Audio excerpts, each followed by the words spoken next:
Reiz dzīvoja mazs dinozauriņš ar balto vēderiņu un ļoti jancīgu cepuri.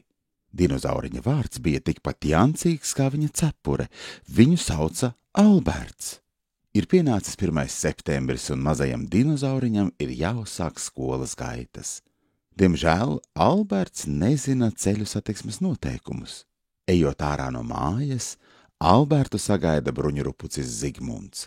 Zigmunds ir bārdains bruņurupucis ar dzīves pieredzi. Bruņurupucis ierosina Albertam pastāstīt par ceļu satiksmes noteikumiem. Viņi uzsāk ceļu un apstājas pie gājēju pārejas. Dinozauriņš jau gatavojas iet pāri ceļam, kad viņu apstādina Zigmunds. Viņš pasaka, ka pie sarkanās gaismas nedrīkst šķērsot ceļu, un izstāsta dinozauriņam ceļu satiksmes noteikumus, šķērsojot gājēju pāreju ar luksuforu. Šķērsojot ceļu, vienmēr ir jāgaida zaļa gaisma. Pārliecinies, ka mašīnas ir apstājušās, un tad šķērso ceļu droši.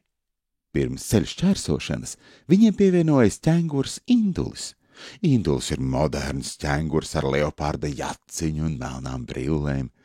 Ķengurs ir ļoti steidzīgs, tādēļ viņam patīk visu sasteigt.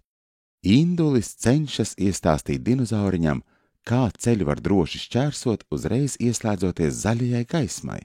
Zigmunds tomēr nepiekrīt Induļa ierosinājumam un atgādina, ka vienmēr ir jāpaskatās uz abām pusēm pirms šķērsot ceļu. Visi trīs dodas tālāk un apstājas pie gājēju pārējas bez luksufora.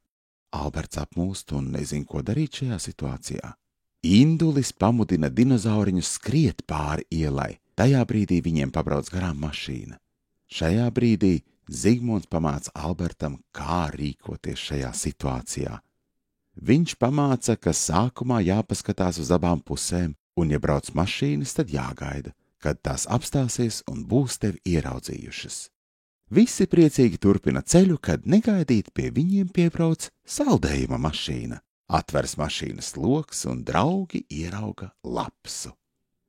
Lapsas vārds ir Džordans. Džordanam uz galvas ir arbūza cepure un citrona brilles. Viņš Albertam piedāvā iekāpt mašīnā un pagaršot jauno saldējumu.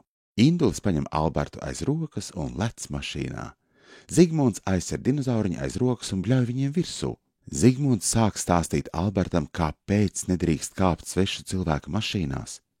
Svešu cilvēku mašīnās nedrīkst kāpt iekšā, jo tevi var nozagt un vecāki par tevi ļoti uztrauktos.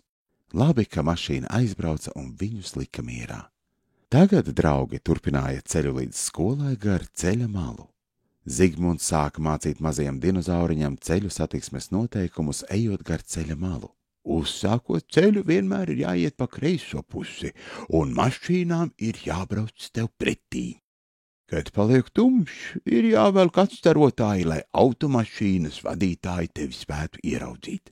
Indulis gan šai idejai nepiekrīt un kā jau parasti māca dinozauriņam, kā visu var izdarīt ātrāk. Indulis māca, ka vienmēr ir jādara viss, kas tev pašam liekas vieglāk un ātrāk. Tagad jau mazais Alberts zina, ka labāk uzticēties ir Zigmundam nekā Indulim.